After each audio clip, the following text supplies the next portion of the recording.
Here's one of my favorite ways to get strong, and this strategy is called 5, 4, 3, 2, 1. So you pick a strength exercise. So lower body day, it's probably some type of deadlift, some type of squat. Once in a while, I'll do this with like an elevated split squat with a barbell.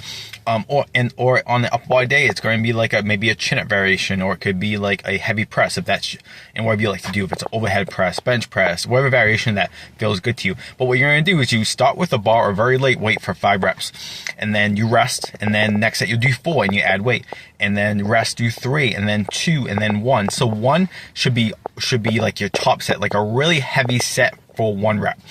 And obviously, I shouldn't say obviously, but as you rest in between these sets, the rest should get longer because the weight is getting high, and we're not trying to rush through this. We're trying to build strength. So first set's very easy, so I don't usually rest that much between the 5 and 4, but then after that I'm definitely increasing my rest because you want to do the heaviest weight possible with great form and technique. A few caveats which I think is important: do exercises you're good at. You don't want to go super you never really want to do this. Go super heavy with an exercise that you're not very efficient at, and also an exercise that feels good to you. So if back squats like always destroy your back or your neck, maybe you're doing a safety bar squat or a trap bar deadlift. Same thing, if bench presses kill your shoulders, maybe you're doing this for a dumbbell press or like a barbell floor press, or if you have a football bar, you might have to do more joint friendly variations. And one of the reasons why I love this so much is because sometimes people think high reps are the best, but what happens with high reps is as you go high in reps, you get fatigue and your form and control goes to shit. Not only does that make the exercise less effective, but the chance of injury becomes higher. So especially when you're going heavy, I like to really dial in your form, but go intense and just do a few reps because it's a lot easier to keep good form.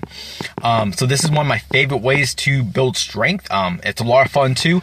Another variation that I actually like a lot, I think I got this from Jason Brown, and to me it's like the same concept. It's like 10, 8, 6, 4, 2. And what I like about this, you get a lot more volume, so you'll get more of a little pump before you get into those really heavy sets. And because you get a little more volume, there might be more muscle building benefits as well as strength, but it's the same idea. You start very light for 10, you rest, you go 8, 6, 4, and then you do 2.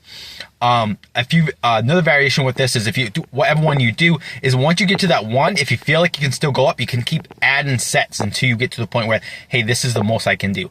Another variation from that, if you want to give this a try, is whatever you choose to do for that last set. If it's like 1, you're going to go 1 plus. So say you do 1 rep, but you feel like you have more reps left in the tank safely, you're going to increase you're just going to go as many reps as you can. Now this is good way to end like your last set, to make it hard and add a lot of intensity, but it's great to know how well you did judging weight. So for example, if your last set is supposed to be like a heavy set for 1 and you can actually do 6 reps, you know that you really didn't train as hard as you thought you did, because you could do 6 reps when you should have just been able to do like 1 or 2 of that last set. So it's a good judgment. So then next week, you know, you can probably increase the weight at a good amount. So if you want to build strength, this is a great rep scheme, something I've used for a very long time.